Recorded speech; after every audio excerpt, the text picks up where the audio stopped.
바울이 간직하고 있는 인생의 귀한 가치관들이 나타나 있습니다. 빌립보서가 사도 바울이 인생의 마지막 시기에 쓴 성경책 중에 하나다 말씀을 드렸습니다. 또 이 빌립보서는 감옥에서 쓴 하나님 말씀이다 라는 설명도 드렸습니다.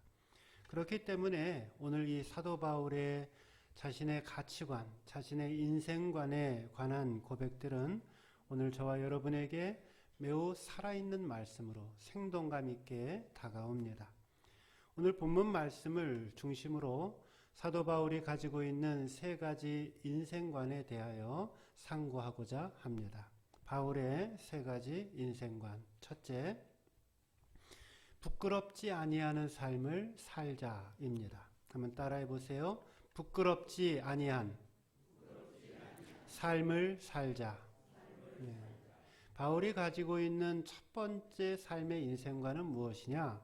그것은 내가 부끄럽지 않는 삶을 살겠다라고 하는 소망을 가지고 있었습니다. 20절 말씀 보십시오. 제가 읽어드릴게요. 나의 간절한 기대와 소망을 따라 아무 일에든지 부끄러워하지 아니하고 지금도 전과 같이 온전히 담대하여 살든지 죽든지 내 몸에서 그리스도가 존귀하게 되게 하려 하나니. 제가 먼저 여러분들과 함께 주목할 말씀은 앞쪽 부분에 나와 있는 나의 간절한 기대와 소망을 따라 아무 일에든지 부끄러워하지 아니하고 라는 말입니다. 사도 바울의 마음속에는 간절한 기대가 있었습니다. 그리고 마음속에 소망이 있었습니다. 여기 간절한 기대라고 하는 이 표현은 우리나라 사자성어의 학수고대라고 하는 말이 있죠.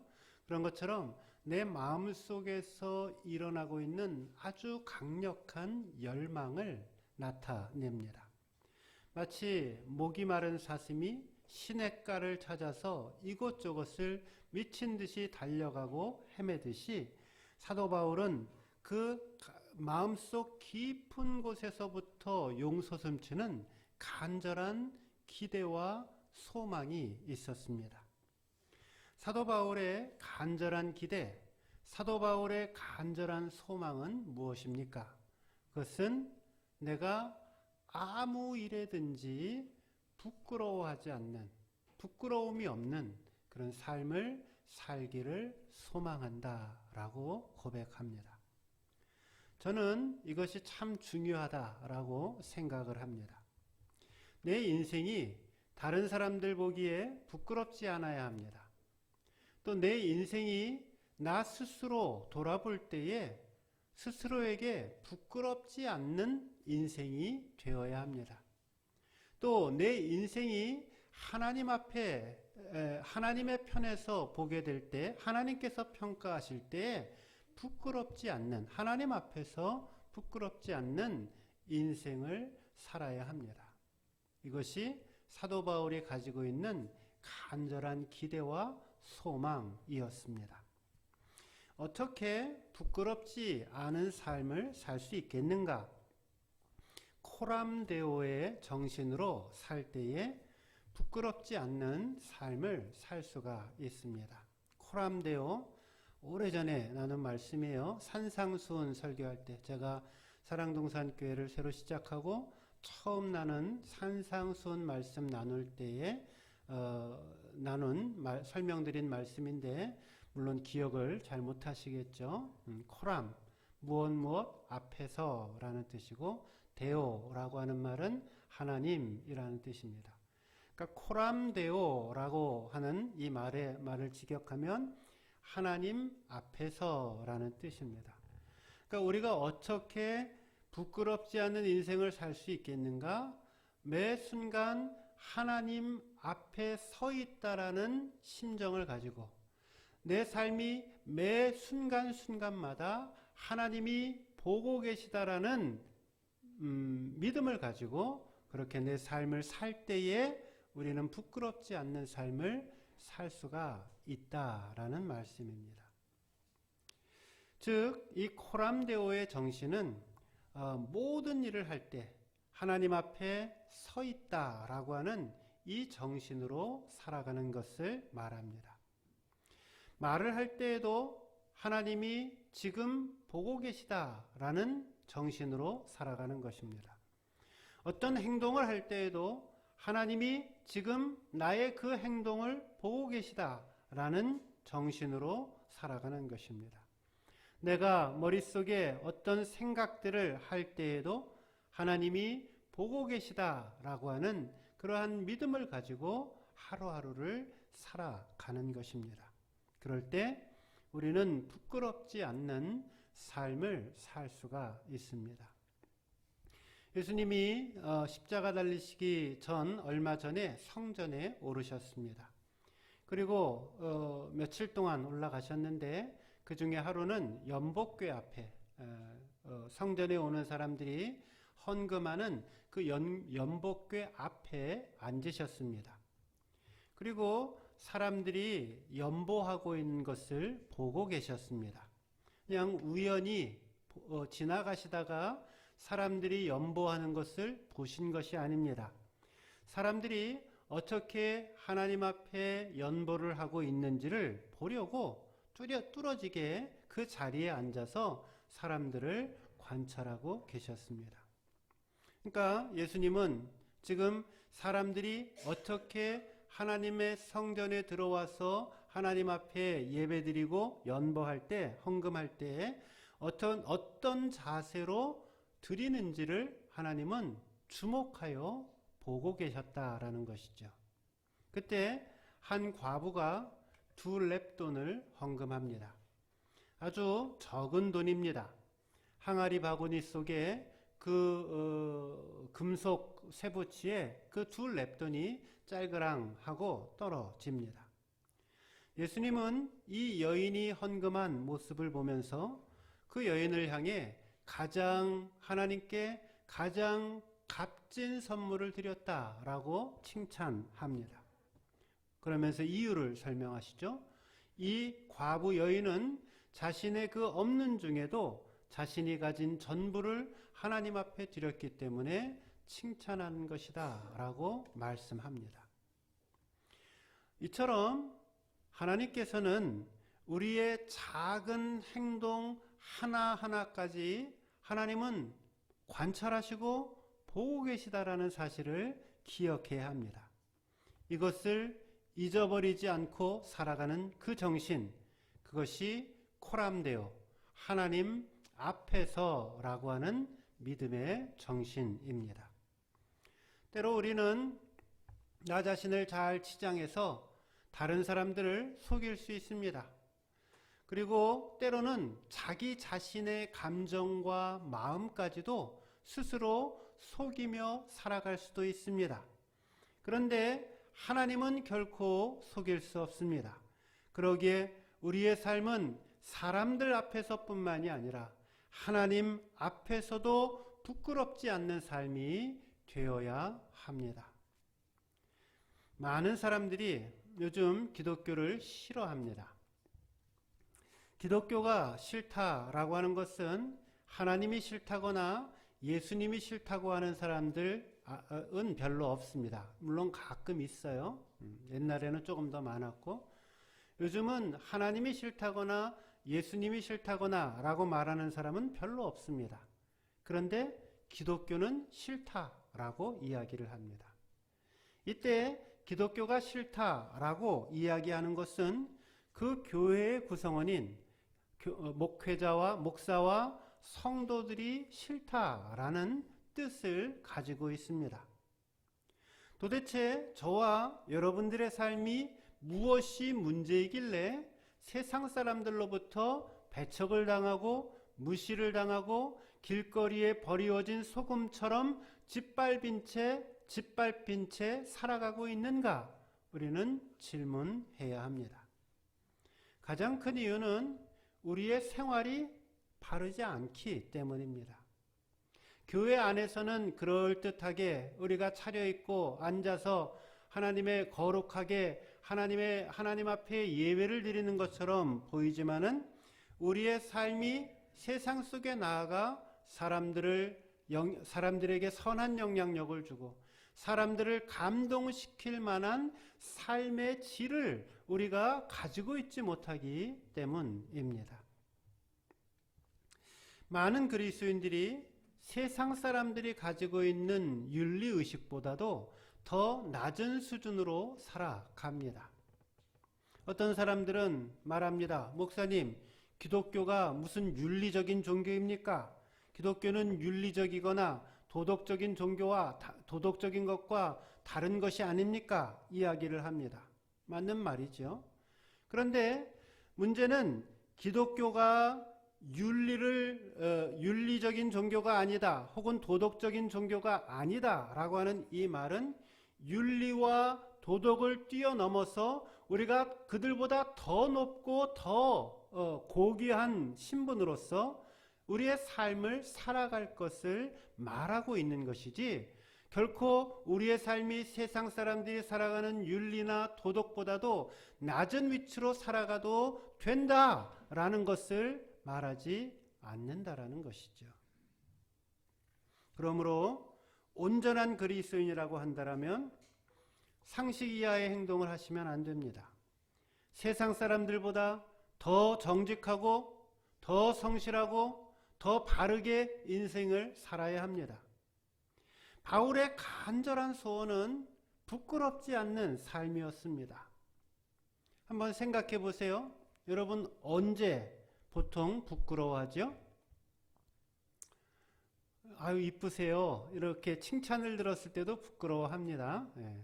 근데 더 큰 부끄러움은 뭐냐면은 우리가 무언가 죄를 지었을 때, 그리고 그 죄가 드러나게 되었을 때, 그때 우리는 말할 수 없이 부끄러워합니다. 아담과 하와가 하나님의 명령을 어기고 선악과를 따먹었습니다. 그들은 그 순간 어떤 마음이 들었어요? 부끄러워서 견딜 수가 없었습니다. 죄를 짓고 나니까 부끄러워서 견딜 수가 없었습니다. 그래서 나뭇잎으로 자신의 몸을 가리죠. 하나님의 낯을 피하려고 해서 바위 뒤에 숨게 됩니다. 이것이 인간의 모습입니다.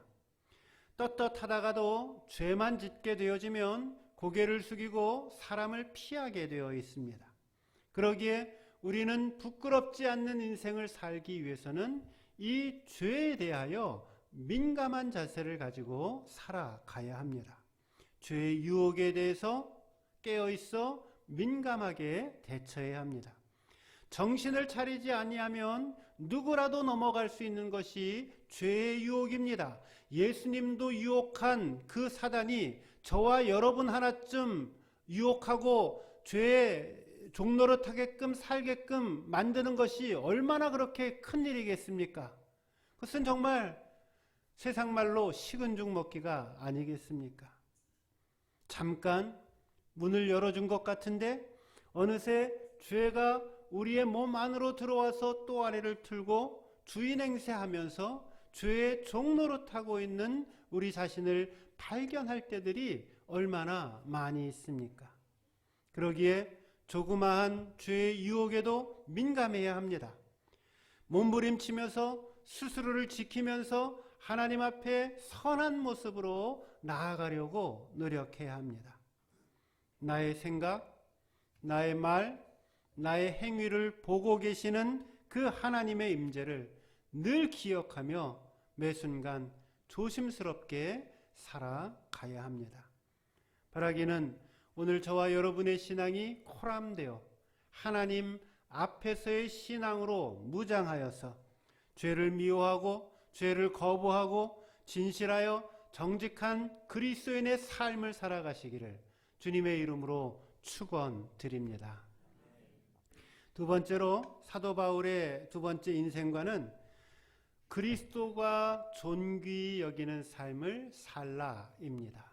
한번 따라해 보세요. 예수님을 존귀히 여기는 삶을 살자. 더 쉬운 말로 하면 예수님을 높이는 삶을 살자라는 것이죠. 20절과 21절 말씀 보겠습니다. 여러분들이 읽어주시면 고맙겠습니다. 20절, 21절 시작.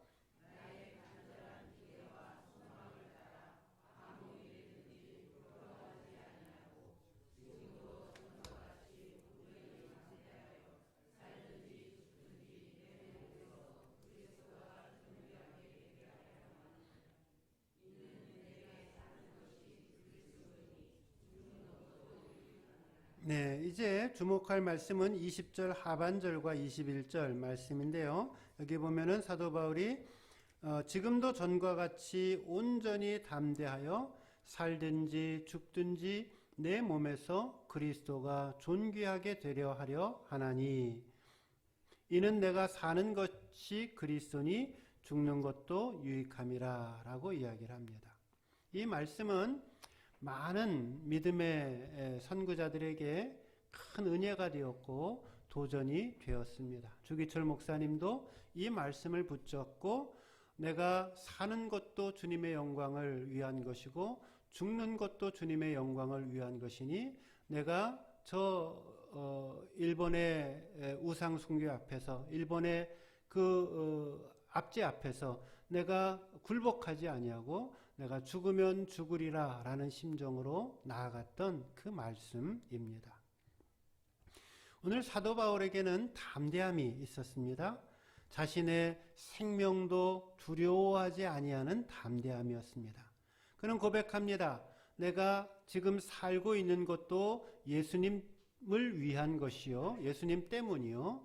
내가 죽는다 하더라도 그 죽는 것을 통해서 예수님을 높인다라고 하면 나는 그것으로 촉하다, 기쁘다라고 고백합니다.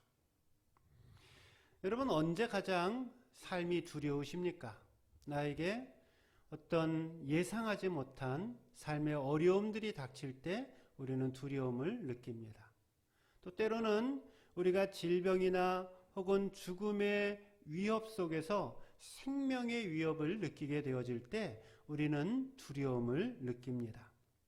그런데 오늘 사도 바울은 나는 그러한 삶의 고통과 혹은 죽음의 위협까지도 내 삶에 어떤 영향을 줄 수 없다라고 이야기를 하면서 나는 오직 사는 것도 그리고 죽는 것도 예수님 영광을 위해서 살아가고 있다 고백합니다. 사람들은 되게 자기가 잘난 맛에 삽니다. 여러분 다 한 잘난 맛 하시죠? 예. 그래서 나 자신을 드러내고 세상이 다 내 중심으로 돌아간다라고 생각을 해요. 교회도 내 중심으로 돌아가고 가정도 내 중심으로 돌아가고 직장도 내 중심으로 돌아간다라고 자기 잘난 맛에 살아갑니다. 그래서 자기를 드러내고 싶어 하죠. 그리고 자기를 높이려고 합니다. 자기를 높이려고 하다가 보니까 뭐를 잊어버리냐면 하나님 높이는 것을 잊어버립니다. 예수님 높이는 것을 잊어버립니다. 교회는 예수님을 증거하고 하나님의 사랑을 증거하는 곳인데 그만 나 자신을 드러내다 보니 하나님의 영광을 위해서 살고자 하는 이 본래의 목적을 잃어버린 많은 그리스도인들을 만나게 됩니다. 목사님들도 그런 사람들이 많이 있고 장로님들도 많이 있고 또 뭐 일반 성도님들도 그냥 자기 잘난 맛에 신앙생활하고 교회를 섬기는 많은 사람들이 있다라는 것이죠. 기억하십시오. 가장 복되고 소중한 인생은 무엇인가? 그것은 항상 내 안에서 그리스도가 높임받는 삶이라는 것을 기억하시기 바랍니다. 하나님을 존귀하게 하려고 하는 소망을 가져야 합니다. 주님을 위해서라면 일사각오의 마음을 가지고 한번 죽을 각오를 하고 주님 앞에 끝까지 충성하며 봉사해야 합니다. 하나님의 일은 바로 이처럼 세상이 감당할 수 없는 사람들, 그들을 통하여 하나님의 역사를 이루어 가십니다. 바울에게는 분명한 삶의 가치관이, 인생관이 있었습니다. 그것은 내가 지금 살고 있든지 혹은 내가 죽는다 하든지 내 삶을 통해서 예수님이 높임받는 것이야 라고 고백합니다. 그렇다면 이 시간 우리가 생각해 보아야 할 질문은 이것입니다. 어떻게 하면 예수님을 내 삶 속에서 높일 수 있을까? 어떻게 하면 예수님을 존귀하게 여기는 삶을 살아갈 수 있을까? 질문해야 합니다. 두 가지 말씀을 드립니다. 첫째는 나의 선한 행실을 통해서 하나님은 영광을 받으신다라는 것입니다. 어떻게 주님이 높임을 받으신다고요? 내가 하나님 앞에 선한 행실의 열매를 맺을 때, 내가 하나님 앞에 빛의 열매를 가지고 살아갈 때에 그때 하나님은 영광을 받으시고 높임을 받으신다라는 것입니다.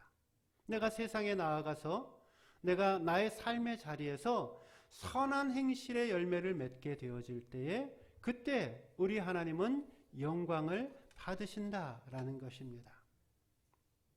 또 어떻게 예수님을 존귀히 여길 수 있겠습니까? 그것은 내가 헌신할 때입니다. 하나님이 우리에게 헌신의 삶에 대해서 지속적으로 말씀을 주시네요. 몇 주 계속해서 헌신의 삶의 말씀을 주십니다.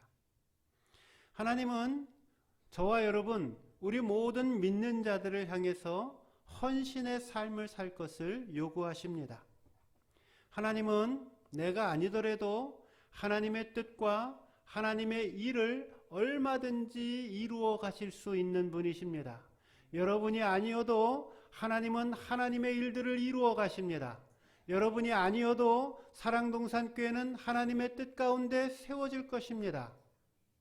다만 하나님이 우리에게 나의 이 사역 가운데 동참하라고 말씀하시는 이유는 하나님은 때로는 미물도 사용하시고 때로는 길가의 돌들도 사용하시고 또 때로는 마른 막대기도 사용하셔서 하나님의 일을 이루시는 분이시지만 그러나 하나님은 나를 사랑하셔서 내가 그 하나님의 거룩한 일 가운데 동참하기를 원하고 계십니다. 이것이 하나님의 사랑입니다. 이것이 하나님의 은혜입니다.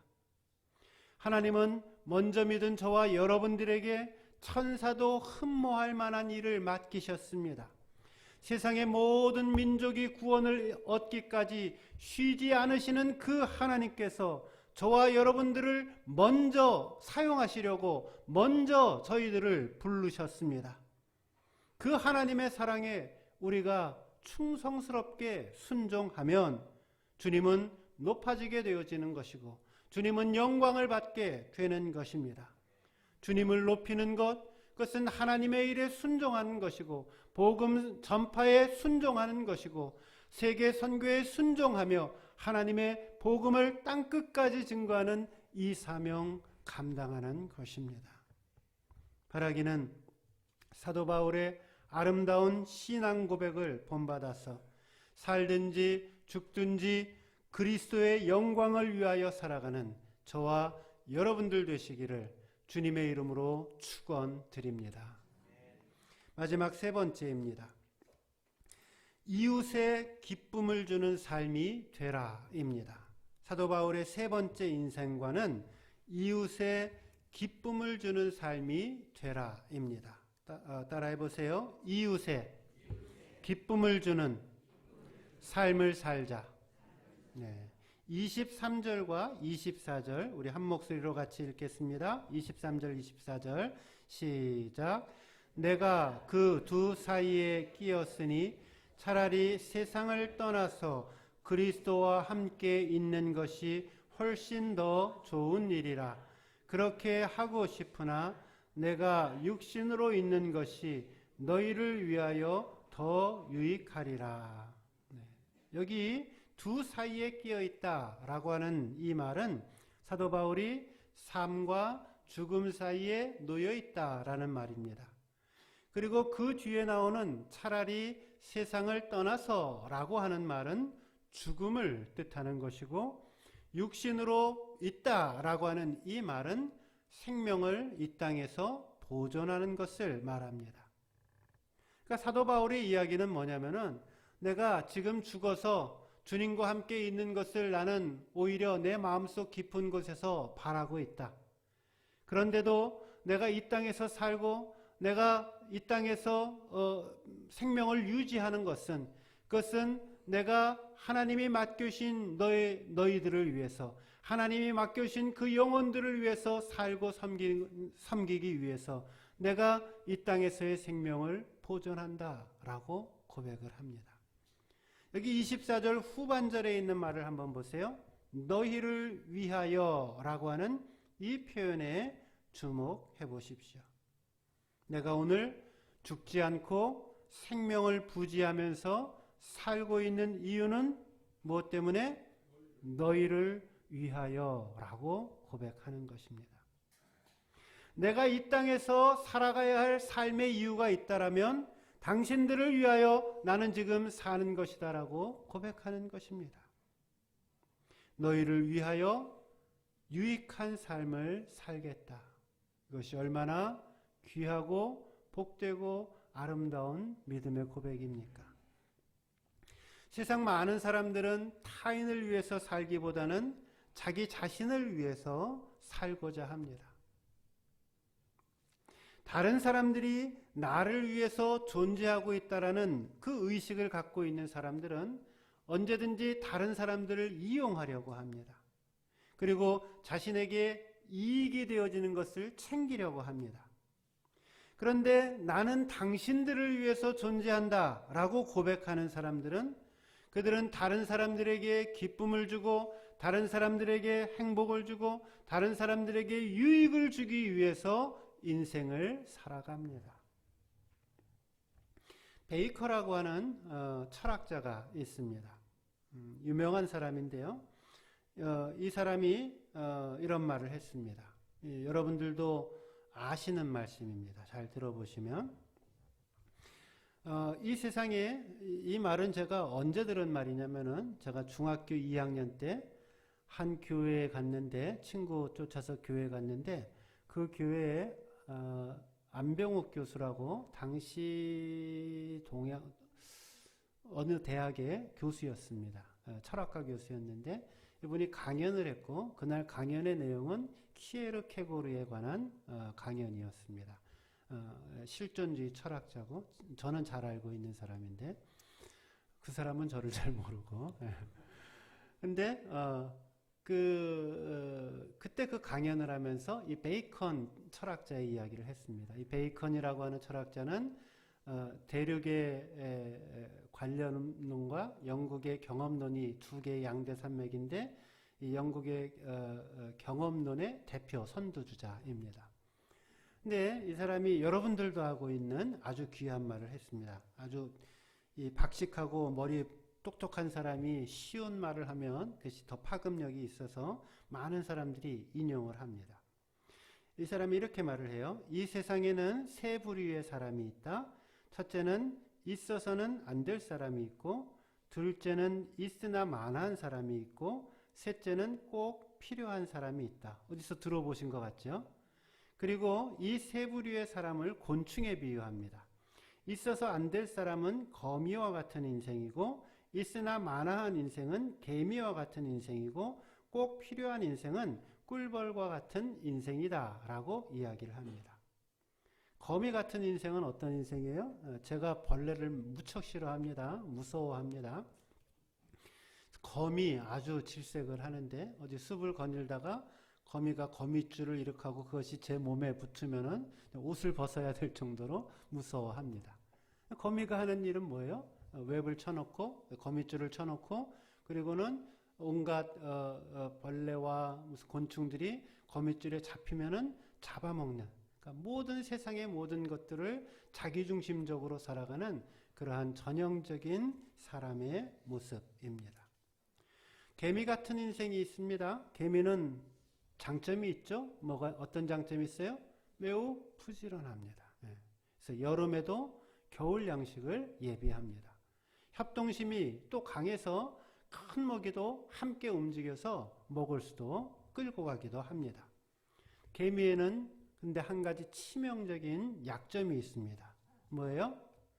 개미의 삶에는 배짱이를 돌아봐줄 삶의 여유가 없습니다. 배고픈 배짱이가 도와달라고 하니까 나 몰라라 합니다. 이것이 자신의 생활, 자신의 평안, 자신의 미래에만 관심이 있는 사람들의 모습입니다. 꿀벌 같은 인생이 있다라는 것입니다. 꿀벌도 개미와 같이 매우 부지런하다라는 측면에서는 공통점이 있습니다. 개미와 다른 것이 있습니다. 그것은 꿀을 만들면서 온몸에 꽃가루를 묻히고 이곳저곳을 다니면서 꽃들의 꽃봉오리를 틔우게 하고 또 열매를 맺게 합니다. 자신을 위해서 꿀도 만들어내지만은 자기 자신만을 위해서 사는 것이 아니라 타인들을 위해서 살고 있는 전형적인 모습입니다. 오늘 저와 여러분의 인생이 다른 사람들의 유익을 위해서 살 줄 알고 함께 더불어서 살 줄 아는 그러한 복된 인생이 되어야 합니다. 하나님의 마음속에는 무엇이 있다? 하나님의 마음속에는 따라해 보세요. 하나님 마음속에는 뭐가 있다? 사람이 있다. 따라해 보세요. 사람이 있다. 하나님 마음속에 가장 깊은 곳에 있는 것이 무엇인가? 그것은 사람이다라는 것입니다. 그러기에 내 마음에 아무리 잘 안 드는 사람이라 할지라도 나랑 정말 성격도 맞지 않고 아주 생각도 다르고 아주 같이 밥도 먹기 싫은 사람이 있다 하더라도 우리가 그 사람을 미워하거나 거부하거나 정죄할 수 있는 거예요, 없는 거예요? 없어요. 왜?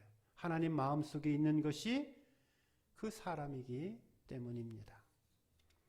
그러기에 하나님의 축복, 하나님의 심판은 내가 나의 이웃을 어떻게 대하느냐, 그 태도와 그 행동에 따라 달려있다라는 사실을 아셔야만 합니다.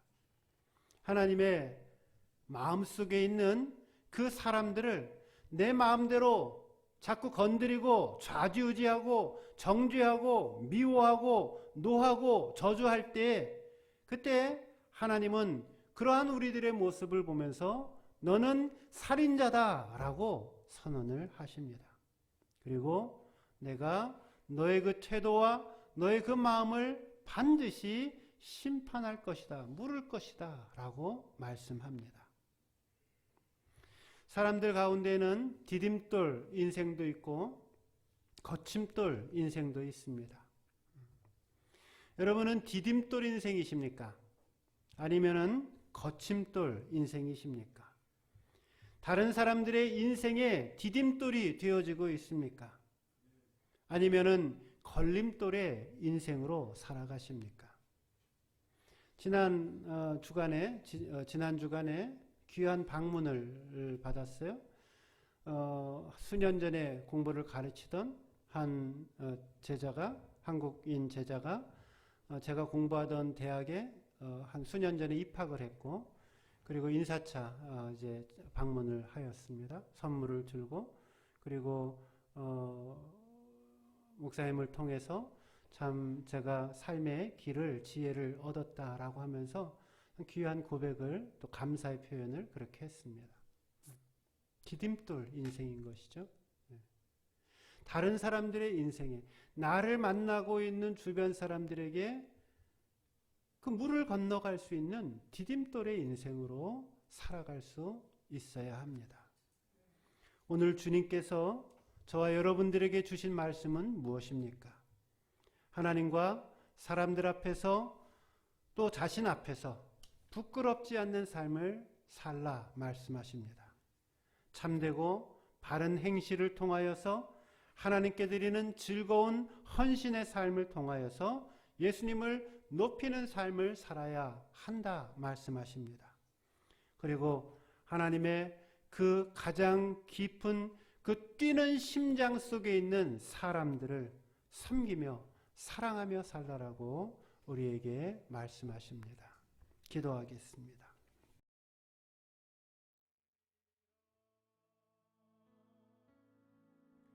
이제는 우리 주 예수 그리스도의 은혜와 아버지 하나님의 무한하신 사랑하심과 성령님의 감동 감화 충만케 하심의 역사가 하나님 앞에서 정신으로의 삶을 무장하여 하나님 앞에 부끄럽지 않는 삶이 되어지고 예수님 높이는 삶 살기로 결심하며 또 사람들과 영혼들을 사랑하며 섬기며 살기로 결심하는 우리 사랑하는 모든 성도님들 머리 위에와 그 가정과 직장과 사업체와 학업위에 그리고 우리 사랑동산 교회와 교회 속한 모든 권속들 머리 위에 이제로부터 영원토록 함께 하시기를 간절히 축원하옵나이다.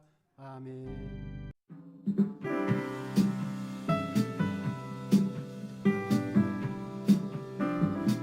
오늘 본문 말씀에는 사도 바울이 간직하고 있는 인생의 귀한 가치관들이 나타나 있습니다. 빌립보서가 사도 바울이 인생의 마지막 시기에 쓴 성경책 중에 하나다 말씀을 드렸습니다. 또 이 빌립보서는 감옥에서 쓴 하나님 말씀이다 라는 설명도 드렸습니다. 그렇기 때문에 오늘 이 사도 바울의 자신의 가치관, 자신의 인생관에 관한 고백들은 오늘 저와 여러분에게 매우 살아있는 말씀으로 생동감 있게 다가옵니다. 오늘 본문 말씀을 중심으로 사도 바울이 가지고 있는 세 가지 인생관에 대하여 상고하고자 합니다. 바울의 세 가지 인생관. 첫째, 부끄럽지 아니하는 삶을 살자입니다. 한번 따라해 보세요. 부끄럽지 아니한 삶을 살자. 네. 바울이 가지고 있는 첫 번째 삶의 인생관은 무엇이냐? 그것은 내가 부끄럽지 않는 삶을 살겠다라고 하는 소망을 가지고 있었습니다. 20절 말씀 보십시오. 제가 읽어드릴게요. 나의 간절한 기대와 소망을 따라 아무 일에든지 부끄러워하지 아니하고 지금도 전과 같이 온전히 담대하여 살든지 죽든지 내 몸에서 그리스도가 존귀하게 되게 하려 하나니. 제가 먼저 여러분들과 함께 주목할 말씀은 앞쪽 부분에 나와 있는 나의 간절한 기대와 소망을 따라 아무 일에든지 부끄러워하지 아니하고 라는 말입니다. 사도 바울의 마음속에는 간절한 기대가 있었습니다.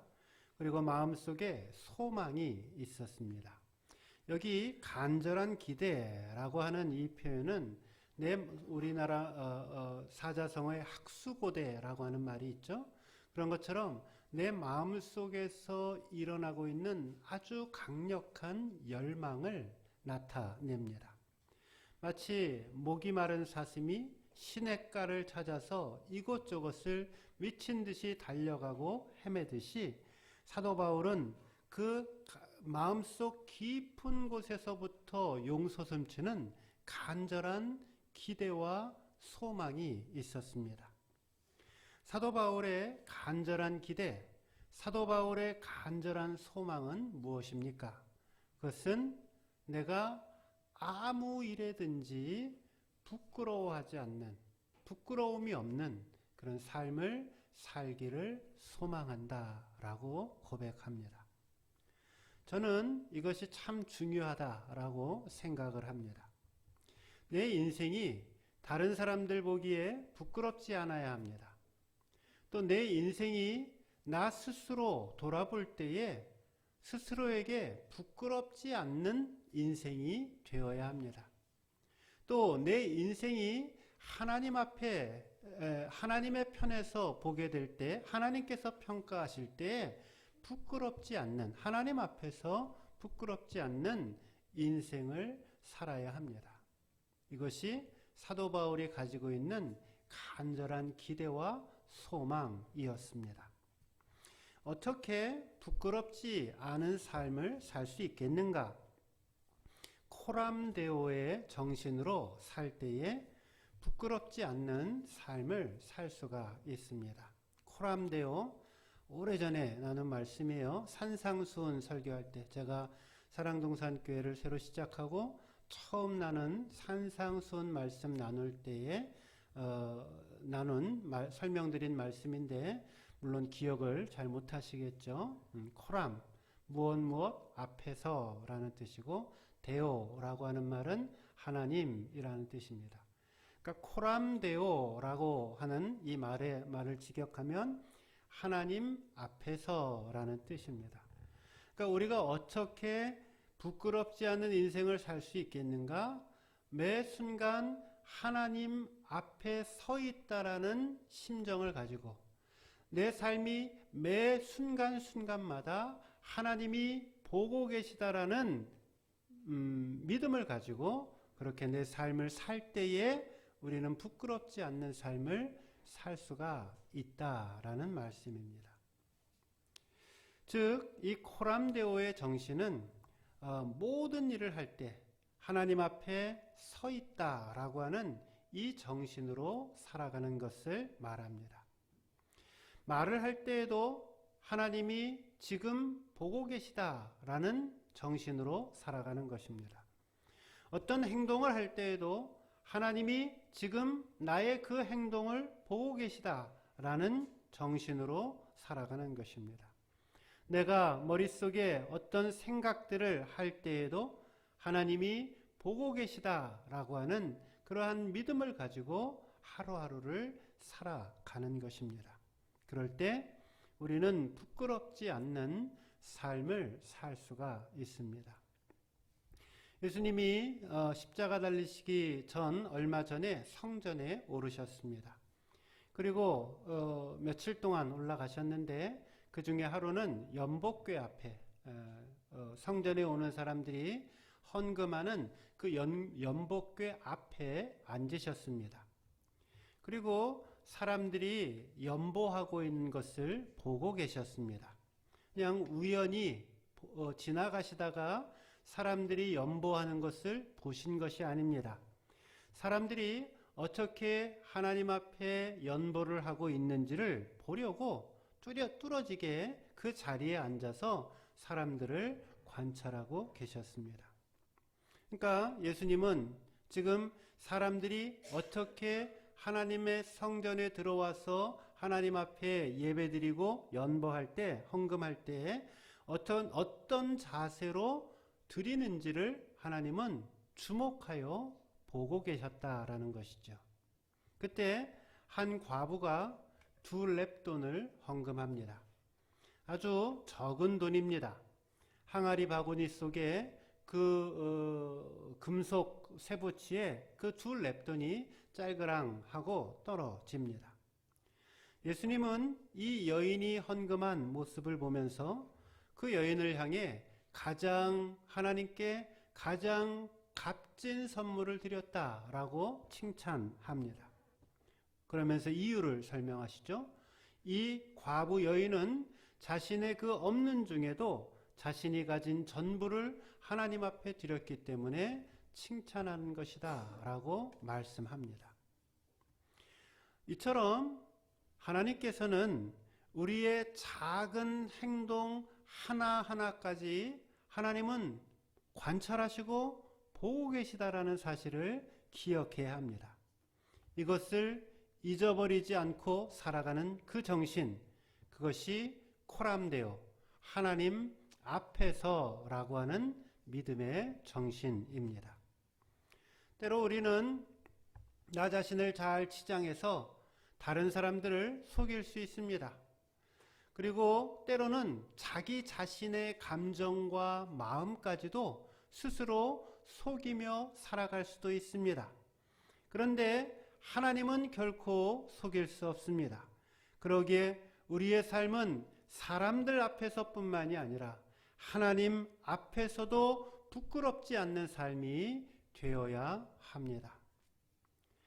많은 사람들이 요즘 기독교를 싫어합니다. 기독교가 싫다라고 하는 것은 하나님이 싫다거나 예수님이 싫다고 하는 사람들 별로 없습니다. 물론 가끔 있어요. 옛날에는 조금 더 많았고, 요즘은 하나님이 싫다거나 예수님이 싫다거나 라고 말하는 사람은 별로 없습니다. 그런데 기독교는 싫다라고 이야기를 합니다.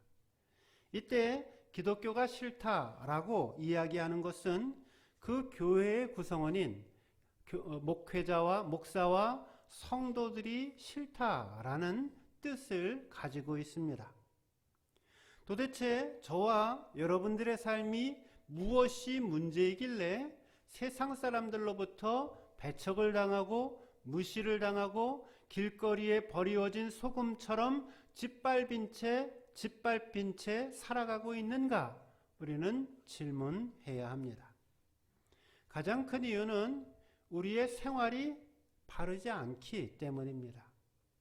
교회 안에서는 그럴듯하게 우리가 차려입고 앉아서 하나님의 거룩하게 하나님 앞에 예배를 드리는 것처럼 보이지만은 우리의 삶이 세상 속에 나아가 사람들에게 선한 영향력을 주고 사람들을 감동시킬 만한 삶의 질을 우리가 가지고 있지 못하기 때문입니다. 많은 그리스도인들이 세상 사람들이 가지고 있는 윤리의식보다도 더 낮은 수준으로 살아갑니다. 어떤 사람들은 말합니다. 목사님, 기독교가 무슨 윤리적인 종교입니까? 기독교는 윤리적이거나 도덕적인 종교와 도덕적인 것과 다른 것이 아닙니까? 이야기를 합니다. 맞는 말이죠. 그런데 문제는 기독교가 윤리적인 종교가 아니다, 혹은 도덕적인 종교가 아니다 라고 하는 이 말은 윤리와 도덕을 뛰어넘어서 우리가 그들보다 더 높고 더 고귀한 신분으로서 우리의 삶을 살아갈 것을 말하고 있는 것이지, 결코 우리의 삶이 세상 사람들이 살아가는 윤리나 도덕보다도 낮은 위치로 살아가도 된다라는 것을 말하지 않는다라는 것이죠. 그러므로 온전한 그리스도인이라고 한다면 상식 이하의 행동을 하시면 안 됩니다. 세상 사람들보다 더 정직하고 더 성실하고 더 바르게 인생을 살아야 합니다. 바울의 간절한 소원은 부끄럽지 않는 삶이었습니다. 한번 생각해 보세요. 여러분, 언제 보통 부끄러워하죠?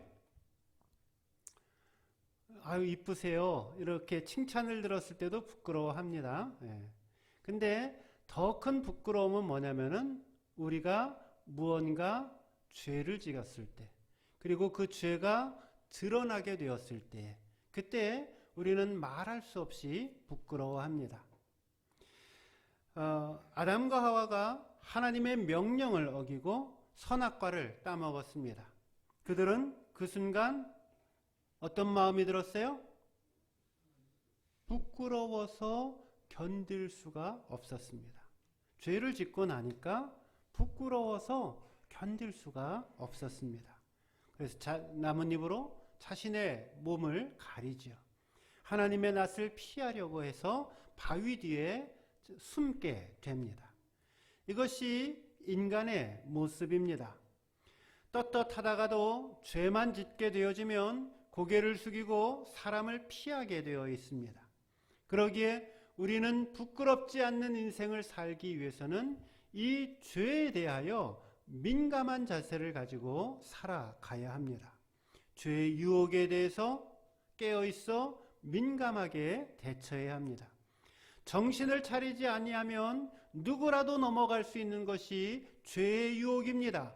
예수님도 유혹한 그 사단이 저와 여러분 하나쯤 유혹하고 죄의 종노릇하게끔 살게끔 만드는 것이 얼마나 그렇게 큰 일이겠습니까? 그것은 정말 세상 말로 식은 죽 먹기가 아니겠습니까? 잠깐 문을 열어준 것 같은데 어느새 죄가 우리의 몸 안으로 들어와서 또 아래를 틀고 주인 행세하면서 죄의 종노릇하고 있는 우리 자신을 발견할 때들이 얼마나 많이 있습니까? 그러기에 조그마한 죄의 유혹에도 민감해야 합니다. 몸부림치면서 스스로를 지키면서 하나님 앞에 선한 모습으로 나아가려고 노력해야 합니다. 나의 생각, 나의 말, 나의 행위를 보고 계시는 그 하나님의 임재를 늘 기억하며 매 순간 조심스럽게 살아가야 합니다. 바라기는 오늘 저와 여러분의 신앙이 코람되어 하나님 앞에서의 신앙으로 무장하여서 죄를 미워하고 죄를 거부하고 진실하여 정직한 그리스도인의 삶을 살아가시기를 주님의 이름으로 축원드립니다. 두 번째로 사도 바울의 두 번째 인생관은 그리스도가 존귀히 여기는 삶을 살라입니다. 한번 따라해 보세요. 예수님을 존귀히 여기는 삶을 살자. 더 쉬운 말로 하면 예수님을 높이는 삶을 살자라는 것이죠. 20절과 21절 말씀 보겠습니다. 여러분들이 읽어주시면 고맙겠습니다. 20절, 21절 시작.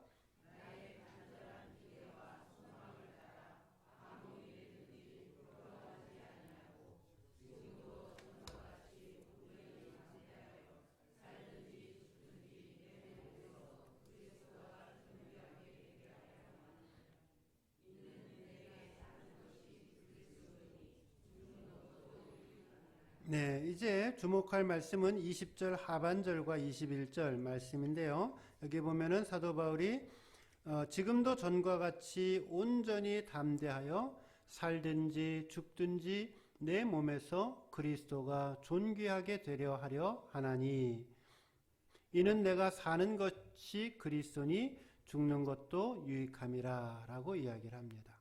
이 말씀은 많은 믿음의 선구자들에게 큰 은혜가 되었고 도전이 되었습니다. 주기철 목사님도 이 말씀을 붙잡고 내가 사는 것도 주님의 영광을 위한 것이고 죽는 것도 주님의 영광을 위한 것이니 내가 일본의 우상 숭배 앞에서 일본의 압제 앞에서 내가 굴복하지 아니하고 내가 죽으면 죽으리라 라는 심정으로 나아갔던 그 말씀입니다.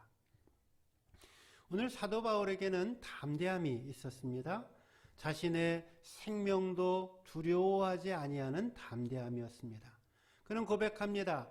내가 지금 살고 있는 것도 예수님을 위한 것이요, 예수님 때문이요. 내가 죽는다 하더라도 그 죽는 것을 통해서 예수님을 높인다라고 하면 나는 그것으로 족하다, 기쁘다라고 고백합니다. 여러분, 언제 가장 삶이 두려우십니까? 나에게 어떤 예상하지 못한 삶의 어려움들이 닥칠 때 우리는 두려움을 느낍니다. 또 때로는 우리가 질병이나 혹은 죽음의 위협 속에서 생명의 위협을 느끼게 되어질 때 우리는 두려움을 느낍니다. 그런데 오늘 사도 바울은 나는 그러한 삶의 고통과 혹은 죽음의 위협까지도 내 삶에 어떤 영향을 줄 수 없다라고 이야기를 하면서 나는 오직 사는 것도 그리고 죽는 것도 예수님 영광을 위해서 살아가고 있다 고백합니다. 사람들은 되게 자기가 잘난 맛에 삽니다. 여러분 다 한 잘난 맛 하시죠? 예. 그래서 나 자신을 드러내고 세상이 다 내 중심으로 돌아간다라고 생각을 해요. 교회도 내 중심으로 돌아가고 가정도 내 중심으로 돌아가고 직장도 내 중심으로 돌아간다라고 자기 잘난 맛에 살아갑니다. 그래서 자기를 드러내고 싶어 하죠. 그리고 자기를 높이려고 합니다. 자기를 높이려고 하다가 보니까 뭐를 잊어버리냐면 하나님 높이는 것을 잊어버립니다. 예수님 높이는 것을 잊어버립니다.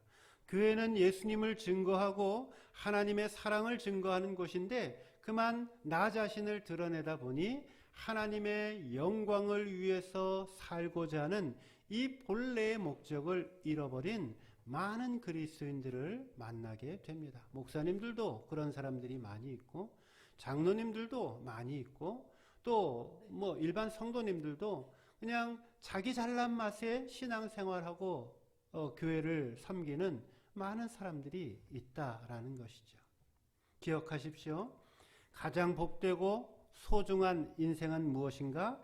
그것은 항상 내 안에서 그리스도가 높임받는 삶이라는 것을 기억하시기 바랍니다. 하나님을 존귀하게 하려고 하는 소망을 가져야 합니다. 주님을 위해서라면 일사각오의 마음을 가지고 한번 죽을 각오를 하고 주님 앞에 끝까지 충성하며 봉사해야 합니다. 하나님의 일은 바로 이처럼 세상이 감당할 수 없는 사람들, 그들을 통하여 하나님의 역사를 이루어 가십니다. 바울에게는 분명한 삶의 가치관이, 인생관이 있었습니다. 그것은 내가 지금 살고 있든지 혹은 내가 죽는다 하든지 내 삶을 통해서 예수님이 높임받는 것이야 라고 고백합니다. 그렇다면 이 시간 우리가 생각해 보아야 할 질문은 이것입니다.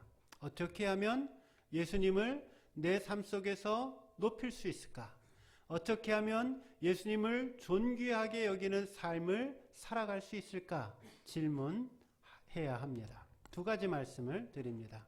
첫째는 나의 선한 행실을 통해서 하나님은 영광을 받으신다라는 것입니다. 어떻게 주님이 높임을 받으신다고요?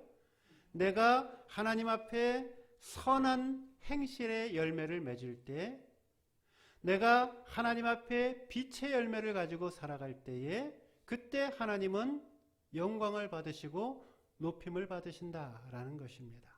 내가 세상에 나아가서 내가 나의 삶의 자리에서 선한 행실의 열매를 맺게 되어질 때에 그때 우리 하나님은 영광을 받으신다라는 것입니다.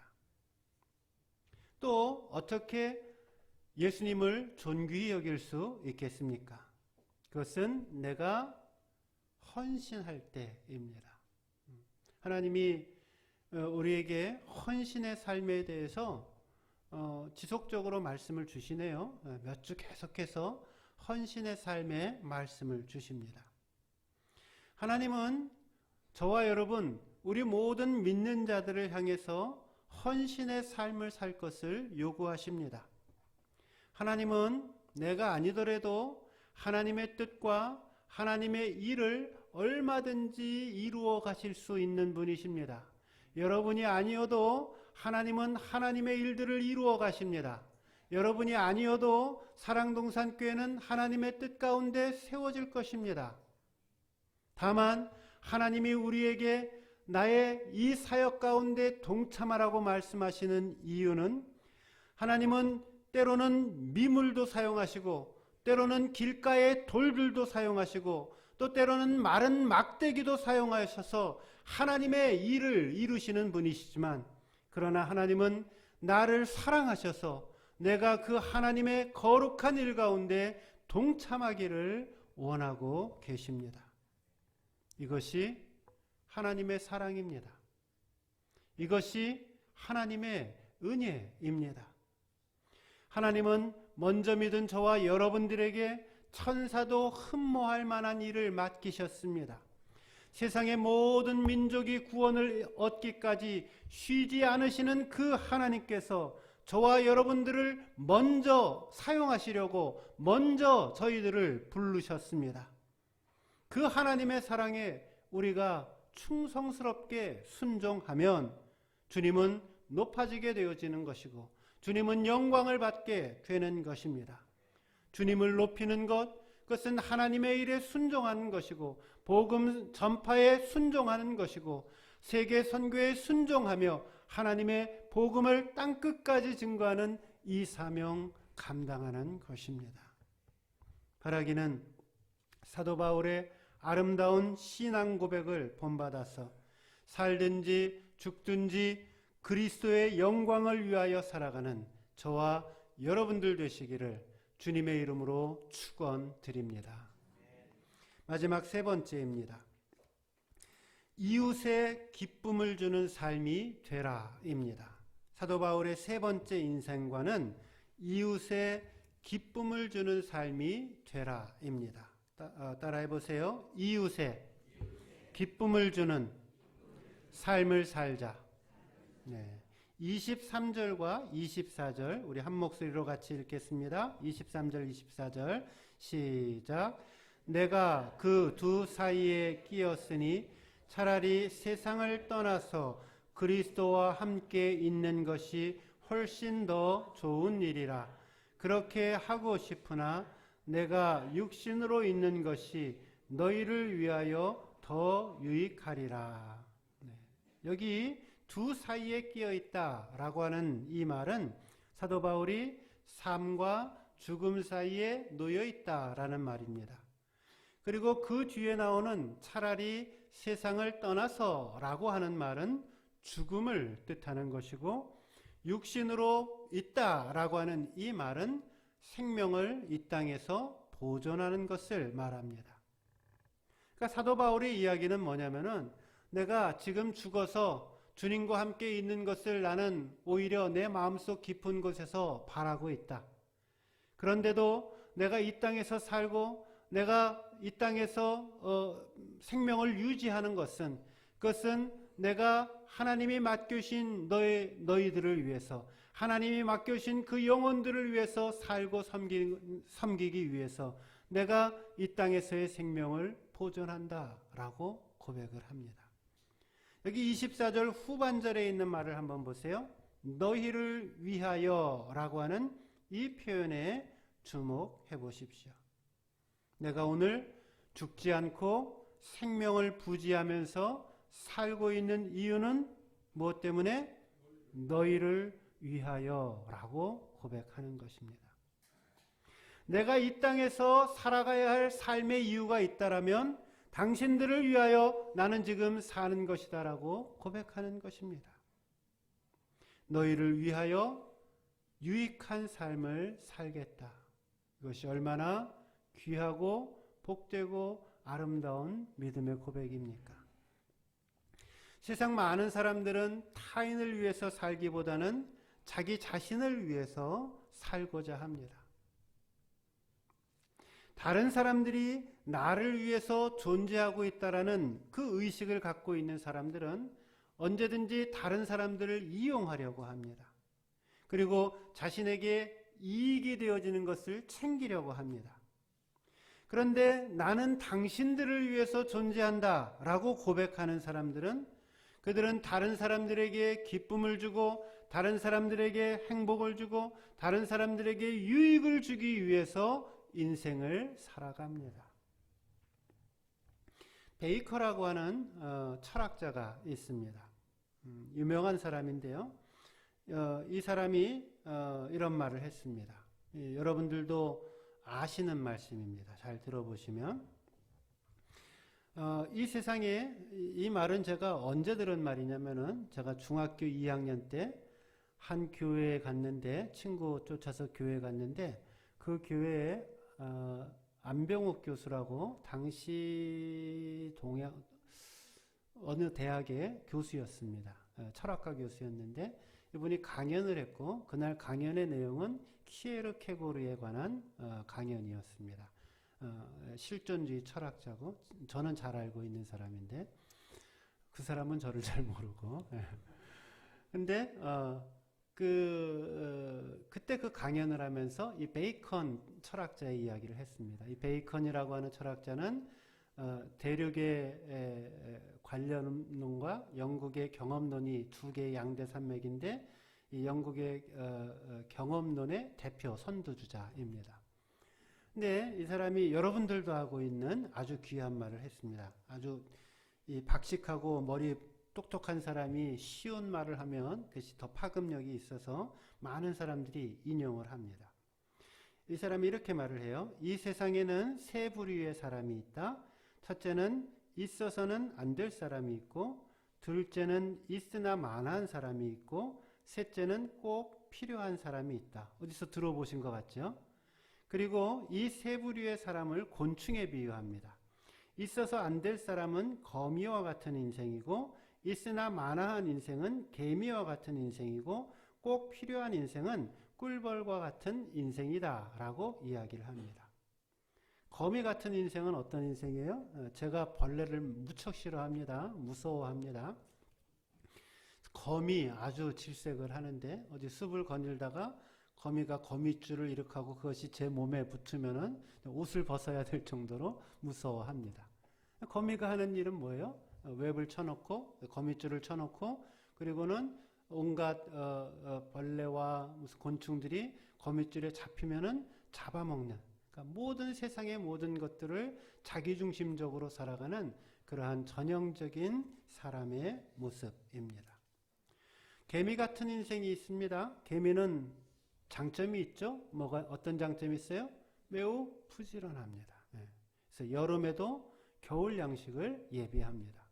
협동심이 또 강해서 큰 먹이도 함께 움직여서 먹을 수도 끌고 가기도 합니다. 개미에는 근데 한 가지 치명적인 약점이 있습니다. 뭐예요? 개미의 삶에는 배짱이를 돌아봐줄 삶의 여유가 없습니다. 배고픈 배짱이가 도와달라고 하니까 나 몰라라 합니다. 이것이 자신의 생활, 자신의 평안, 자신의 미래에만 관심이 있는 사람들의 모습입니다. 꿀벌 같은 인생이 있다라는 것입니다. 꿀벌도 개미와 같이 매우 부지런하다라는 측면에서는 공통점이 있습니다. 개미와 다른 것이 있습니다. 그것은 꿀을 만들면서 온몸에 꽃가루를 묻히고 이곳저곳을 다니면서 꽃들의 꽃봉오리를 틔우게 하고 또 열매를 맺게 합니다. 자신을 위해서 꿀도 만들어내지만은 자기 자신만을 위해서 사는 것이 아니라 타인들을 위해서 살고 있는 전형적인 모습입니다. 오늘 저와 여러분의 인생이 다른 사람들의 유익을 위해서 살 줄 알고 함께 더불어서 살 줄 아는 그러한 복된 인생이 되어야 합니다. 하나님의 마음속에는 무엇이 있다? 하나님의 마음속에는 따라해 보세요. 하나님 마음속에는 뭐가 있다? 사람이 있다.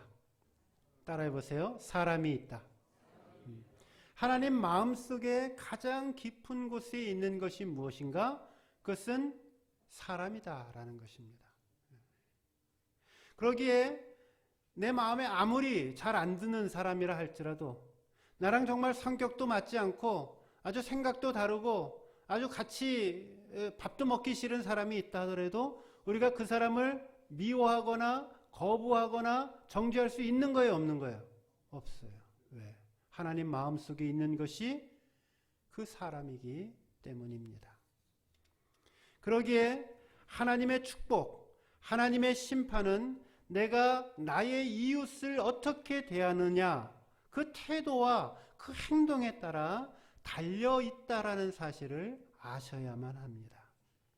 하나님의 마음속에 있는 그 사람들을 내 마음대로 자꾸 건드리고 좌지우지하고 정죄하고 미워하고 노하고 저주할 때 그때 하나님은 그러한 우리들의 모습을 보면서 너는 살인자다라고 선언을 하십니다. 그리고 내가 너의 그 태도와 너의 그 마음을 반드시 심판할 것이다, 물을 것이다 라고 말씀합니다. 사람들 가운데는 디딤돌 인생도 있고 거침돌 인생도 있습니다. 여러분은 디딤돌 인생이십니까? 아니면은 거침돌 인생이십니까? 다른 사람들의 인생에 디딤돌이 되어지고 있습니까? 아니면은 걸림돌의 인생으로 살아가십니까? 지난 주간에 귀한 방문을 받았어요. 수년 전에 공부를 가르치던 한 제자가, 한국인 제자가 제가 공부하던 대학에 한 수년 전에 입학을 했고, 그리고 인사차 이제 방문을 하였습니다. 선물을 들고, 그리고 목사님을 통해서 참 제가 삶의 길을 지혜를 얻었다라고 하면서 귀한 고백을 또 감사의 표현을 그렇게 했습니다. 디딤돌 인생인 것이죠. 다른 사람들의 인생에 나를 만나고 있는 주변 사람들에게 그 물을 건너갈 수 있는 디딤돌의 인생으로 살아갈 수 있어야 합니다. 오늘 주님께서 저와 여러분들에게 주신 말씀은 무엇입니까? 하나님과 사람들 앞에서 또 자신 앞에서 부끄럽지 않는 삶을 살라 말씀하십니다. 참되고 바른 행실을 통하여서 하나님께 드리는 즐거운 헌신의 삶을 통하여서 예수님을 높이는 삶을 살아야 한다 말씀하십니다. 그리고 하나님의 그 가장 깊은 그 뛰는 심장 속에 있는 사람들을 섬기며 사랑하며 살라라고 우리에게 말씀하십니다. 기도하겠습니다.